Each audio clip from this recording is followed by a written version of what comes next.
bienvenue à bord, je suis le capitaine Steffi Wolf et je vous embarque aujourd'hui pour une nouvelle vidéo pour un nouvel update lecture, celui du mois de mai. Alors en ce mois presque estival, étant donné qu'il a fait des chaleurs à crever, j'ai lu 7 livres et les notes vont de 14 à 19, autrement dit on a fait de la bonne voire très bonne lecture. Quant au 19, c'est un quasi coup de cœur dont je vous parle en fin de vidéo. Le mois de mai a commencé sur un week-end, le week-end à 1000 prolongé du 1er mai, pendant lequel j'ai lu pas mal de livres, et notamment la trilogie Aux côtés du Dieu loup de Yomoko Yamamoto aux éditions Doki Doki. Alors j'ai lu le tome 1 le 31 avril, c'est ça, 31 avril ou 30 avril 30 avril. Et donc je vais vous parler de la trilogie en fait là dans cette vidéo. J'ai bien aimé le dessin, j'ai bien aimé le personnage principal, j'ai plutôt bien aimé le loup qui l'accompagne, qui est assez... comment dire, il se prend pour ce qu'il n'est pas, on va dire ça comme ça. Ce que j'ai un petit peu moins aimé, c'est le fait qu'il n'y ait pas assez de loups. La trilogie s'appelle Aux côtés du Dieu loup et en fait on n'est pas vraiment à ses côtés pendant les 3 tomes et je trouve ça un peu dommage. Enfin disons qu'il n'est pas sous sa forme de loup au cours des 3 tomes et pour moi c'était assez dommage, mais bon voilà. Il y a aussi une thématique sur les fleurs que j'ai plutôt appréciée quand même. Mais voilà, grosso modo, j'ai trouvé que cette trilogie de manga était un petit peu trop jeune pour moi. Le héros est un enfant et bon ça arrive parfois dans les mangas, il n'y a pas de souci, mais même les thématiques étaient assez enfantines et puis d'un coup assez adultes presque. Et voilà, j'ai trouvé qu'il n'y avait pas de juste milieu et j'arrivais pas à situer l'histoire et l'intrigue autour des personnages. Donc ça me laissait un petit peu... je sais pas, j'allais dire inconfortable, mais une impression étrange. Ce que j'ai bien aimé en revanche, c'est l'évolution des personnages, parce que bien sûr, qui dit personnage enfant, qui dit quête initiatique, oui, parce que c'est un petit peu de ça dont il est question ici, puisqu'ils vont à la recherche de je sais plus trop quoi. Et bien forcément, on va avoir une évolution au niveau des personnages. Et donc, pour ces raisons, j'ai mis à cette trilogie la note de 15 sur 20. Ce que j'aime bien avec cette trilogie aussi, c'est que c'est une trilogie. Et au niveau des mangas, on n'a pas vraiment ça. Ce sont souvent des sagas à rallonge. Et c'est bien souvent aussi ce qui me rebute à les acheter. En dehors du fait que c'est écrit tout petit. Parce que bon, maintenant c'est bon, je me suis faite à la lecture dans l'autre sens. Ça va, c'est acquis. Mais c'était pas gagné. Mais voilà, le plus difficile pour moi, c'est écrit tout petit et puis il n'y a pas de couleur et voilà. Mais je dois avouer que le fait que ce soit une trilogie, ça aide. Et puis voilà. Et si je ne l'ai pas sur moi, c'est aussi parce que je l'ai emprunté à la médiathèque et ça, je trouve ça très bien. Voilà. Je vais maintenant vous parler d'un livre que j'ai dévoré pendant ce week-end à 1000, puisqu'il m'a pris genre le week-end, 2 jours. Et il s'agissait de La maison des pancakes aux fraises de Laurie Gilmore aux éditions EH. Donc on est avec cette histoire, cette romance de retour dans la ville de Dream Harbor. Où donc on a le trope small town, donc petite ville où il y a la librairie, la mairie, le café en l'occurrence, voilà. C'est plein de petites places où il se passe plein de petites choses et voilà. Et donc avec Laurie Gilmore, moi j'espérais lors de ma première lecture de cette autrice retrouver l'ambiance Gilmore Girl et là on l'a clairement dans ce livre-ci. On l'avait un petit peu avant mais là vraiment puisque on a même je vous parlais de la mairie tout à l'heure, les réunions de la mairie où chacun donne son avis, etc. et où généralement on n'est jamais d'accord et où il se passe des choses assez rocambolesques, enfin voilà. On a aussi avec les 2 personnages qui portent la romance, moi j'ai trouvé une romance un petit peu comme dans Gilmore Girls entre Lorelai Gilmore et Luke, je sais plus son nom de famille.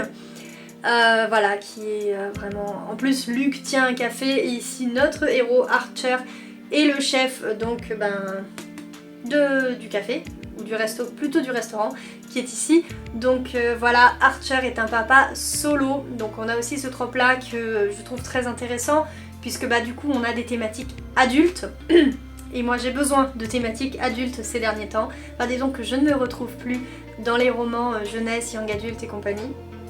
Donc là le fait qu'il ait des problématiques de papa, ben voilà, il vient d'être propulsé papa puisqu'il n'était pas au courant et seulement au décès de la maman de cette petite fille de 5 ans je crois, 5 ou 6 ans, eh bien il devient papa d'un coup, hein, plus ou moins. Et voilà, avec une petite fille qui est aussi très attachante parce que bah, elle vient de perdre sa maman, c'est un deuil énorme pour elle, hein, on peut même pas penser, on peut pas penser à ce que ça peut être pour cette petite fille.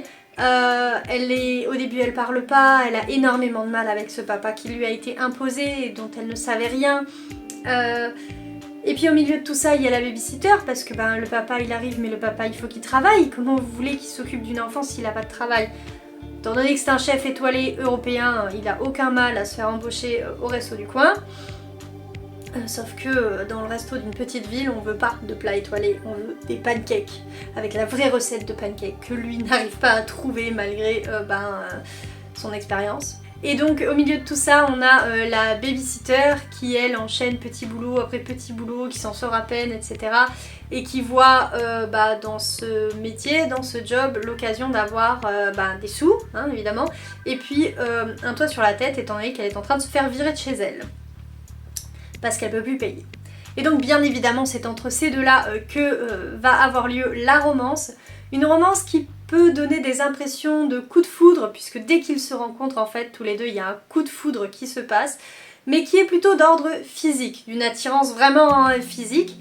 Et en fait on a un slow burn derrière tout ça parce que le papa, il peut pas coucher avec la babysitter, c'est pas possible. Et elle peut pas coucher avec son patron, c'est pas possible. Elle peut pas se permettre de perdre son boulot et lui peut pas se permettre de perdre sa babysitter. Donc voilà, on a une petite tension qui va monter entre les deux, une histoire d'amour qui va se créer au milieu de tout ça. Et puis au milieu de tout ça aussi, il y a lui, il y a moi, non pas du tout, il y a... des recettes de cuisine, parce que je vous l'ai dit, il est chef, il recherche la recette parfaite des pancakes, mais il recherche aussi plein d'autres recettes, et certaines sont très bonnes, hein. Moi j'en ai testé une, c'était vraiment pas mauvais, donc voilà. Et puis bon, le livre est tout mignon, hein, ça... on le dit pas assez pourtant. Voilà, qu'est-ce que je peux dire d'autre? J'ai beaucoup aimé, j'ai trouvé les personnages attachants, et j'ai mis à ce livre la note de 17 sur 20.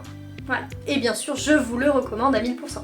Ah oui, et enfin, avant que je termine, on est ici dans une romance, certes, slow burn, certes, mais il y a du spicy. C'est-à-dire qu'on est dans une romance cosy, c'est ce qui vous est dit derrière, hein, une cosy romance parfaite pour le printemps entre un single dad, bref, on s'en fout, il est pas mort, hein, débordé et une nounou attachante, c'est vraiment ça. Et il y a aussi du spicy, parce que vraiment... on voit les choses, il n'y en a pas un millier de scènes de sexe, mais quand il y en a, c'est pas juste ils se mirent sous la couette et puis voilà, hein, on voit ce qui se passe. Et donc c'est ce que j'apprécie aussi dans les romans de Laurie Gilmore, c'est que la romance elle s'arrête pas au pas de la porte en fait. Et ça c'est sympa, mais qu'elle en fait pas des tonnes non plus, c'est-à-dire qu'il n'y a pas des scènes de X toutes les 3 pages. Donc voilà, c'est un bon dosage je trouve et ça vaut le coup, ça vaut la découverte, moi j'ai beaucoup aimé et je comprends l'engouement pour les romans de cette autrice. J'ai lu ensuite un livre que j'attendais beaucoup étant donné que c'est le 2e tome d'une duologie, donc j'avais apprécié le premier opus. Il s'agissait du tome 2 des Gardiens de Sandra Moyon aux éditions Plume Blanche. Donc comme d'habitude on a une mise en page très très soignée, hein. Mais ça c'est tous les romans Plume Blanche qui sont comme ça. Comme je vous disais, j'avais bien aimé le tome 1, j'ai adoré la saga, la précédente saga, la trilogie de Sandra Moyon, et j'avais donc énormément d'attentes sur ce tome 2, d'autant plus que le tome 1 finit par un twist qui m'avait laissé sur les fesses et j'avais vraiment envie et besoin de connaître la suite. La suite on l'a bien évidemment dans ce tome-ci, Alors pour l'histoire, on suit Ina qui est une gardienne et Maël qui est également un gardien, et tous les deux luttent contre les forces du mal qui sont, on va dire, appelés par les enchanteurs. Donc les enchanteurs sont des enchanteurs. Ils appellent les ténébris, et ces ténébris sont des espèces de silhouettes éthérées qui prennent possession des gens jusqu'à ce que ça les tue. On va dire ça comme ça. Et donc Ina a le don de l'eau, Maël a le don de contrôler, maîtriser les émotions des autres, et avec ces dons et bien sûr leur entraînement à se battre, etc., ils doivent combattre les enchanteurs et plus précisément les ténébris qui viennent. Ça c'est un petit peu l'histoire du tome 1. Je vous raconte pas le twist du tome 2 évidemment, si ce n'est que Ina à un moment donné dans le tome 1 déjà un ténébris qui vient se coller à sa peau et qui est dans son dos, donc voilà, il prend pas possession d'elle mais il est quand même en elle, donc petite chose, et voilà, je vous en dis pas plus. Ce que j'aime c'est cet univers donc qui est de la fantasy mais où il n'y a pas trop de magie, bien que, comme je vous ai dit, les enchanteurs, les gardiens, ils aient tous des dons, etc., ou des pouvoirs. Il n'y a pas une magie trop compliquée à suivre, etc., et ça va. Donc ça j'ai bien aimé, l'univers est sympa, on a même un loup, voilà. On a de la violence, mine de rien, on a de l'amour, de l'amitié, on a plein de choses très sympathiques. Alors la violence c'est pas sympathique, hein, soyons d'accord, mais bon, vous m'avez comprise, il y a beaucoup de choses. En revanche, ce que j'ai moins aimé dans ce tome 2, c'est qu'il est beaucoup trop manichéen à mon goût. On a vraiment la lutte entre le bien d'un côté, les gardiens, et le mal de l'autre, les enchanteurs et leurs ténébris. Et vraiment c'est écrit tel quel dans le texte, quoi. Elle œuvre pour le bien et les enchanteurs ils sont pour le mal. Et sauf qu'elle est un petit peu entre les deux, puisqu'elle a ce ténébris et puis voilà. C'est-à-dire qu'on est dans un monde manichéen, mais avec des personnages qui sont plutôt gris. Et donc ça c'est plutôt bien. Voilà, l'univers de base est sympa, la lutte entre le bien et le mal m'a moyennement plu. Les personnages en revanche eux m'ont beaucoup plu. On a également le frère de Ina qui est un personnage très intéressant et qui pourtant n'est pas vraiment gentil. Bon, c'est pas un méchant puisqu'il est du côté des gardiens, blablabla, il fait partie du bien, mais il est pas spécialement gentil. Donc vous voyez, au niveau des personnages, on a du gris, l'univers est sympa, la lutte entre le bien et le mal, un peu moins. Mais j'ai l'impression de me répéter, donc je vais arrêter. Et je vais vous donner la note que j'ai mise à ce roman, à savoir 14 sur 20. Oui, c'est la moins bonne note, parce que peut-être j'avais trop d'attentes, et puis certainement aussi pour tout ce que je viens de vous dire et de vous répéter à l'instant. Le livre que j'ai lu ensuite était un e-book, mais également chez Plume Blanche. Il s'agissait de Âme Sang de Marion Aubry. Et là on suit deux personnages, donc une jeune fille qui est en première ou terminale, je sais plus, et qui va au lycée, donc forcément si je vous dis qu'elle est en première terminale, et qui n'est pas bien dans sa peau, qui est vraiment harcelée, la pauvre, etc. Mais qui a un ami. Et cet ami c'est genre le beau gosse du lycée. Elle comprend pas pourquoi il est ami avec elle, mais bon, soit. Et puis d'un autre côté on a un prince vampire fée. Enfin vous voyez sur la couverture, l'autrice a créé une créature qui est mi-vampire, mi-fée et que j'ai énormément aimé. Alors la créature en elle-même. Hein. Et donc ce prince, lui, évidemment, il est tout en haut de la société, même si c'est le monde souterrain, lui il est l'héritier, il va devenir roi bientôt, sauf qu'il aime absolument pas sa condition. Alors pas forcément sa condition de prince, mais sa condition de créature qui doit s'abreuver de sang. Ça lui plaît pas des masses. Donc il est pas non plus très bien là où il est. Et évidemment ces deux mondes vont collider à un moment donné. Alors l'histoire part bien. Franchement l'intrigue est plutôt sympa. La créature, comme je vous disais moi, je suis fan. Alors c'est pas complètement inédit, moi je l'avais vu dans True Blood, pour ceux qui connaissent, où on a de la fée, on a du vampire et on a même à un moment donné une fée vampire. Mais là c'est pas tout à fait la même vibes, hein, même si, voilà. Donc cette créature là que Marion Aubry a imaginée, je l'ai beaucoup aimée, mais alors vraiment, tellement que ça m'a donné envie d'écrire quelque chose avec des fées, même si l'envie était plus ou moins déjà là, mais disons que le livre est tombé à pic. En revanche, j'ai moins accroché avec le côté young adulte. Il n'y a pas à dire, hein. Je vous le disais tout à l'heure, moi, maintenant il me faut de l'adulte en fait. Et donc ça passe un peu moins bien. Donc pour ces raisons, j'ai mis à ce roman la note de 15 sur 20. C'est une plutôt bonne note. Mais voilà, faut que j'arrête avec le young adulte. Et pourtant parfois on a de si bonnes surprises, Enfin voilà.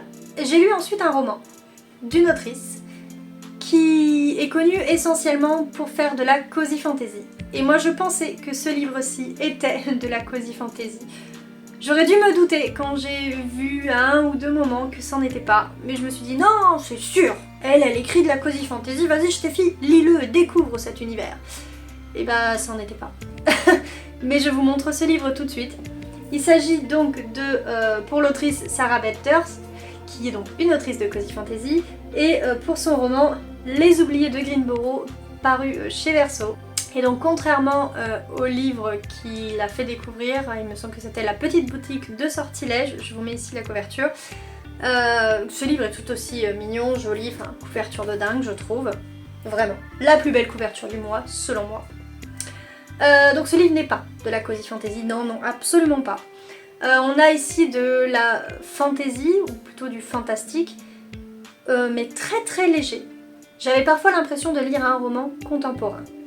Alors pour le côté fantastique, il est question d'une jeune femme, Elisa, qui est poursuivie par une malédiction, c'est-à-dire que si elle reste trop longtemps dans une ville, dans un endroit où elle va se sentir chez elle, eh bien elle va commencer à s'enraciner. Évidemment, elle veut pas, hein, parce que qui dit enracinement dit mort. C'est ainsi qu'est morte sa mère, d'ailleurs ça commence, je crois comme ça, ma mère est un sol ou un truc comme ça, un sol pleureur quoi. Voilà. Et donc elle va arriver à Greenboro parce qu'elle voit qu'il y a des événements étranges qui se sont produits et que potentiellement elle pourrait trouver des réponses et un moyen de mettre fin à sa malédiction. Le problème, c'est que Greenboro est une ville dont on ne peut pas repartir. Et donc pour une fille comme elle, là, c'est clairement un problème, voilà. On retrouve ici aussi le trope small town puisque on est à Greenboro. Là aussi on a des petits lieux vraiment où il se passe plein de choses. Alors la mairie non, mais on voit le maire, on voit la librairie. Il y a une grande partie qui se passe dans une librairie, une grande partie aussi qui a à voir avec un café et les habitués de ce café. Il y a vraiment des personnages assez étranges qui gravitent tout autour. Ou dans cette ville, donc il y a de l'étrange, il y a la malédiction bien sûr, mais tout ça est ancré aussi dans le réel, c'est-à-dire qu'on est vraiment entre réalité et fiction, entre réalité et fantastique, et ça m'a plutôt plu, même si je m'attendais pas du tout à ça. Je dois avouer aussi que la lecture de ce roman, par certaines thématiques, m'a également beaucoup touchée, voire même bouleversée. Et peut-être donc un petit peu dérangé pour le coup quand vous vous attendez à une lecture fantastique qui va vous sortir de votre univers, de votre monde et qui finalement vous y ancre davantage, vous enracine davantage dans votre quotidien, ça fait un peu bizarre. Voilà. Un autre point, avant que j'oublie, c'est que dans ce livre, vous retrouvez aussi 3 temporalités. Alors bien évidemment, la temporalité qui prime dans ce roman, c'est celle d'aujourd'hui, où on suit Elisa, mais on a également 2 temporalités dans le passé, avec 2 autres femmes, et donc où on suit un petit peu leur vie. Et c'est très intéressant parce que bien évidemment, ces 3 femmes ont un lien, hein, voilà. Et c'est très intéressant à ce niveau-là. Ce que j'ai trouvé un petit peu en dessous, c'est qu'il y a des choses qui étaient attendues, hein, parce qu'elle recherche des réponses à ces questions, le pourquoi de cette malédiction et comment s'en défaire, etc. Mais dès le début ou presque, on voit certaines choses que elle voit pas. Alors bien sûr, c'est parce que nous, on est d'un point de vue externe, hein, ça c'est évident, mais voilà, pour le lecteur, c'est évident et ça c'est un petit peu dommage, je trouve. Et en fait, c'est évident dès... quand vous vous en rendez compte, hein, évidemment, dès la couverture, dès tout ça, quoi. D'ailleurs, là, vous avez les 3 temporalités avec les 3 femmes. Par exemple, rien que ça. Mais bon, ça c'est pas un gros spoil, hein. Je crois que c'était même dit... Non, c'est pas dit là, dans la 4ème de couve, mais vous en rendez compte dès le début, donc voilà. Bref, Pour ces raisons, j'ai mis à ce roman la note de 16 sur 20, qui est une bonne note quand même. Hein. On a l'impression que j'ai pas aimé ce livre, alors qu'en fait si.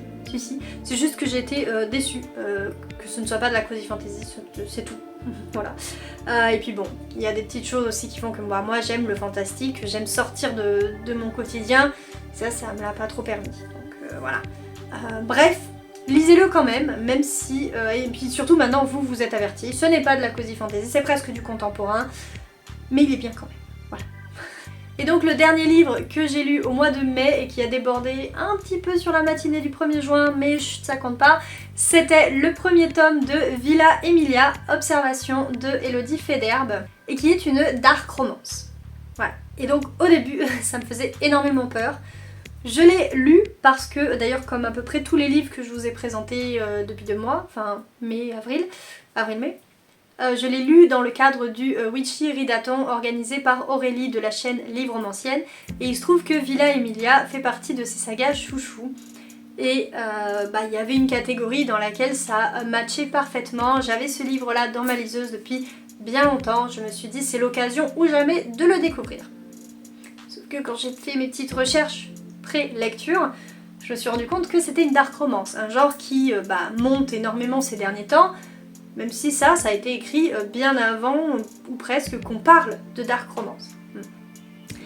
Et en fait, si j'avais peur, ce roman-ci a très peu de romance et énormément de dark.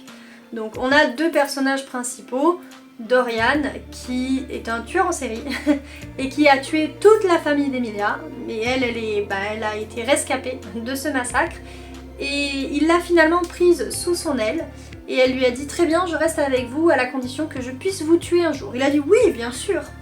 Voilà, en gros ça c'est le pitch de départ et c'est assez rigolo. Enfin rigolo, s'entend quoi. Et donc on la retrouve ici, je crois une dizaine ou 5 ans plus tard, après le massacre de sa famille. C'est une jeune fille de 18 ans, même une jeune femme, donc quasiment prête à marier, etc. On est dans une société londonienne du 19e siècle. L'écriture est vraiment, elle colle au 19e siècle. On a l'impression de lire un livre d'époque, ce qui m'a un petit peu dérangée au début, parce que je m'y attendais absolument pas, tout simplement. Mais en fait, l'autrice nous embarque avec sa plume et surtout avec son histoire, l'intrigue, etc. Qu'au bout d'un moment, on fait même plus attention aux potentielles difficultés de lecture parce qu'on est tellement dedans. Ça fait tellement partie de l'univers. L'écriture, vraiment, elle est une partie de l'univers. Donc on n'y fait plus attention. On est plongé à fond dedans. Parfois un peu trop d'ailleurs. On suit donc nos 2 héros. Enfin héros anti-héros bien sûr, qui vont aider la police à poursuivre un tueur en série surnommé l'Empailleur. Pourquoi l'Empailleur ? Vous le devinez peut-être, parce qu'il empaille ses victimes comme des animaux. Et je dois avouer que le fait de suivre une enquête aux côtés d'un tueur qui en chasse un autre, ça c'était intéressant. On a aussi tout un aspect chirurgical parce que notre tueur il est très méticuleux, les 2 d'ailleurs, aussi bien l'Empailleur que Dorian. Ils sont méticuleux, ils sont... comment dire... ils arrachent la peau, enfin je sais pas. On voit beaucoup de sang, on voit des entrailles, on voit plein de choses là-dedans. Et il vaut mieux avoir les tripes bien accrochées parce que des fois ça déborde. Alors dans le roman, mais si vous tenez pas, voilà. On a des personnages qui sont moelleux, comme on dit, et puis on en a d'autres qui sont complètement dark, voilà. Et c'est très très bien fait. Franchement, j'ai adoré les personnages également. D'ailleurs, en parlant de personnages, on rencontre quelques personnages connus, des personnages qui ont réellement existé. Par exemple, on retrouve un certain Oscar Wilde. On rappelle que un des 2 personnages principaux s'appelle Dorian. Alors Jacobson, mais Dorian quoi. Oscar Wilde, Dorian, Morale Grey, vous l'avez. Bref, et en plus il est question d'un potentiel roman qui porterait sur un certain Dorian. Et bref, ça j'ai vraiment bien aimé, cette imbrication au niveau littéraire. J'ai trouvé ça très intéressant. Il est fait référence également à Frankenstein de Mary Shelley, à d'autres œuvres de ce genre-là. On est vraiment dans cette société. Et enfin, ce que j'ai adoré, outre d'avoir appris la différence entre un bistouri et un scalpel, c'est les thématiques abordées. Alors déjà, on a une thématique qui est plutôt féministe, donc la place de la femme. Ça c'était très bien parce que malgré la société très patriarcale dans laquelle on est plongé, eh bien Emilia est mise en avant, non seulement par elle et son fort caractère, mais également par Dorian qui dit c'est une femme certes, mais c'est en fait un être humain comme les autres, adressez-vous à elle comme à n'importe qui. Et on a aussi, bien que ce soit de la dark romance, la question du consentement qui est toujours posée. À chaque fois, Emilia a le choix. Alors ici, on n'est pas dans la partie vraiment romance, on est vraiment plutôt dans le côté tueur et apprentissage de comment on tue. Parce que s'il lui a dit oui pour qu'elle reste avec lui jusqu'à ce qu'elle le tue, il veut lui enseigner le comment. Étant donné que c'est un super tueur en série, il veut mourir dignement en tant que tel. Voilà. En mode l'élève dépasse le maître. Donc il faut qu'il lui apprenne des choses. Voilà, mais à chaque fois, il lui laisse le choix. Il lui dit voilà, il va se passer ça, ça va être, je sais pas moi, sanglant, dégueulasse. Soit tu restes, soit tu pars. Mais si tu restes jusqu'au bout. Donc elle sait à quoi s'attendre, elle sait si elle reste, il va se passer ça. Évidemment le reste, elle va prendre. Mais voilà, il y a à chaque fois la question du consentement à ce niveau-là. Et bien sûr, on en attend de même pour la suite et pour les prochains tomes. Quand il sera question d'actes sexuels, on va dire, parce que je suppose qu'il y en aura. En tout cas, lui, Dorian, il se gêne pas de son côté, mais bon, c'est comme ça. Énormément aussi d'inclusivité, oui, au sens où il est question également d'homosexualité. Donc ça, c'est... Et voilà, et tout est vraiment très bien abordé.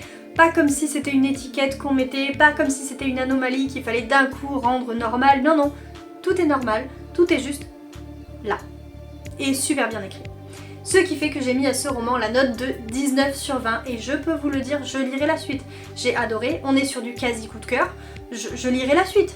Même si parfois c'est un petit peu dégueulasse, eh bien j'ai adoré. Voilà, et je ne peux que vous le recommander. Si vous voulez en savoir plus sur toutes les lectures, mais également sur mon côté autrice, puisque je vous ai dit au sujet des créatures vampires, j'allais dire libellules, non, vampires fées, j'ai des petites idées de romans. Bref, si vous voulez en savoir plus sur tout ça, je vous invite à faire un tour sur mon site steffiwolf.fr. Si cette vidéo vous a plu, je vous invite également à la liker, lui mettre un petit pouce vers le haut. Vous pouvez me dire également en commentaire si vous l'avez apprécié, oui bien sûr, mais je pense qu'avec le petit pouce on aura compris. Mais si vous avez lu quelques-uns de ces livres, s'ils vous font envie, si par exemple vous saviez que Les Oubliés de Greenboro c'était pas du tout de la cozy fantasy, si vous avez déjà testé le genre, bref, lâchez-vous dans les commentaires, dites-moi tout. Et enfin, si vous n'êtes pas encore abonné à cette chaîne et que le contenu vous plaît, je vous en prie, abonnez-vous, ça me fera grandement plaisir. En attendant la prochaine vidéo, je vous souhaite une excellente navigation sur YouTube. Tchussy!